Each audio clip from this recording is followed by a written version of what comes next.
নমস্কার বন্ধুরা। গত দুদিন আগে ভারতের অর্থনীতি নিয়ে যে খবর সামনে এসেছে তাতে দেখা যাচ্ছে ভারতের অর্থনীতিকে এক জোর ঝটকা লেগেছে। কেউ ভাবেনি ভারতের কোয়ার্টার টু এর জিডিপি গ্রোথ রেট 6%-এর নিচে নামতে পারে। দেশ বিদেশের বেশিরভাগ অর্থনীতিবিদদের ধারণা ছিল ভারতের অর্থনীতি 2024-25 অর্থবর্ষের সেকেন্ড কোয়ার্টারে বৃদ্ধির হার 6.2% থেকে 6.4%-এর মধ্যে থাকবে। কিন্তু যে পরিসংখ্যান সামনে আসছে তাতে দেখা যাচ্ছে সেকেন্ড কোয়ার্টারে আর্থিক বৃদ্ধির হার 5.4%-এ নেমে আসছে। কোয়ার্টার টু বলতে এখানে 24-25 অর্থবর্ষ জুলাই, আগস্ট, সেপ্টেম্বর মাসের কথা বলা হচ্ছে। যদি পিছনে তাকানো যায়, এই বৃদ্ধির হার লাস্ট 7টা কোয়ার্টার বা গত 1.5 বছরের থেকেও কম। এই নিয়ে টাইমস অফ ইন্ডিয়ার প্রতিবেদন দেখুন। India's GDP growth slows to 7 quarter low of 5.4%। এই ব্যাপারটাই একটু ডিটেলসে জানবো। এই জিডিপি গ্রোথ কম হওয়ার পেছনে আসল কারণটা কি, আর এর পজিটিভ বা নেগেটিভ দিক কি কি আছে। কিন্তু তার আগে বন্ধুরা, চ্যানেলটি সাবস্ক্রাইব করে বেল আইকনটি প্রেস করে দিন।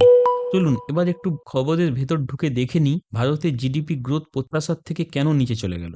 এই জিডিপির পরিসংখ্যান প্রকাশ করে ministry of statistic and programme ইমপ্লিমেন্টেশনের অধীনস্থ ন্যাশনাল অ্যাকাউন্ট ডিভিশন।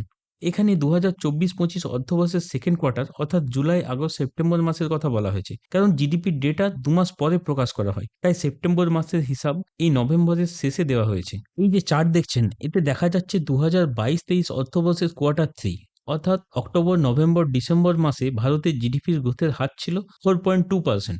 তারপর থেকে বেড়েই চলেছিল ভারতের অর্থনৈতিক বৃদ্ধির হার। গত 2023-24 অর্থবর্ষে সেই বৃদ্ধির হার 8.3-তে পৌঁছে গিয়েছিল। তারপর থেকেই ধীরে ধীরে কমতে শুরু করে বৃদ্ধির হার, যা এখন 5.4%-এ এসে দাঁড়িয়েছে, যার ফলে অনেকের কপালেই চিন্তার ভাঁজ পড়েছে। কিন্তু কি এমন হলো যার জন্য ভারতের অর্থনীতির বৃদ্ধির হার আশানুরূপ হচ্ছে না? ভালোভাবে বিশ্লেষণ করলে দেখা যাচ্ছে কিছু গুরুত্বপূর্ণ সেক্টরে ভারতের গ্রোথ খুব খারাপ হয়েছে, যা আশা করা হয়েছিল তার থেকে অনেকটাই কম। ভারতের আর বিদেশের বিভিন্ন অর্থনৈতিক সংস্থা আশা করেছিল ন্যূনতম 6.2% হতে পারে, সেখানে 5.4% খুবই খারাপ।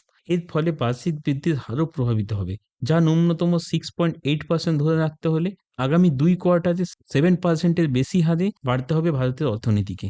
এর প্রধান কারণ হলো কিছু সেক্টরে আগের কোয়ার্টার থেকে এই কোয়ার্টারে হয় নেগেটিভ গ্রোথ হয়েছে বা কম বৃদ্ধি হয়েছে। এর মধ্যে প্রথমেই রয়েছে মাইনিং। ফার্স্ট কোয়ার্টারে যেখানে বৃদ্ধির হার ছিল 7.2%, সেকেন্ড কোয়ার্টারে দাঁড়িয়েছে -0.1%-এ। তারপর ইলেকট্রিসিটি, গ্যাস, ওয়াটার সাপ্লাই ইত্যাদিতে 10.4% থেকে কমে হয়েছে 3.3%। আরেকটি উল্লেখযোগ্য সেক্টর যেখানে কমেছে সেটা হলো এক্সপোর্ট। 8.7% থেকে কমে 2.8% হয়েছে।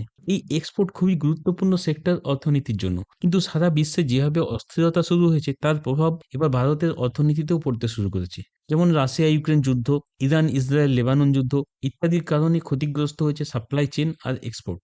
সরকারের দেওয়া তথ্য থেকে আরও জানা গিয়েছে প্রাইভেট এক্সপেন্ডিচারে যেখানে প্রথম কোয়ার্টারে বৃদ্ধির হার 7.4% ছিল, এই সেকেন্ড কোয়ার্টারে কমে হয়েছে 6%। আমাদের দেশের জিডিপিতে এই প্রাইভেট এক্সপেন্ডিচারের যোগদান সবচেয়ে বেশি। এছাড়াও ইনভেস্টমেন্ট বা গ্রস ফিক্সড ক্যাপিটাল ফরমেশনেও 7.5% থেকে কমে 5.4% এসেছে। আর এক্সপোর্ট নিয়ে আগেই বলেছিলাম, 8.7% থেকে কমে 2.8% হয়েছে। এই সবই প্রধান কারণ জিডিপির বৃদ্ধির হার কমে যাওয়ার পিছনে। তবে কিছু সেক্টরে খুব ভালো বৃদ্ধি করেছে, যেমন এগ্রিকালচার, যা 2% থেকে বেড়ে 3.5% হয়েছে। গভর্নমেন্ট কনজাম্পশন আগে যেখানে 0.2% ছিল, এবার 4.4% হয়েছে। এবার বুঝতে পারছেন আমাদের ইকোনমি কোথায় ভালো পারফর্ম করছে আর কোথায় খারাপ পারফর্ম করছে। এছাড়াও এই কোয়ার্টারের প্রথমেই দেশে নতুন সরকার গঠিত হয়েছে, তাই গভর্নমেন্ট এক্সপেন্ডিচারেও কমতি ছিল। সেটাও একটা কারণ বৃদ্ধি কমে যাওয়ার পিছনে। তবে বর্তমানে যথেষ্ট ভালো খবর রয়েছে ভারতের অর্থনীতি নিয়ে। দেশে বিনিয়োগ বাড়ছে, মুদ্রাস্ফীতি কমছে, প্রাইভেট এক্সপেন্ডিচারও বাড়ছে। এর ফলে খুব দ্রুত ঘুরে দাঁড়াবে ভারতের অর্থনীতি, এমনটাই মনে করছেন দেশ বিদেশের বিভিন্ন অর্থনীতিবিদরা।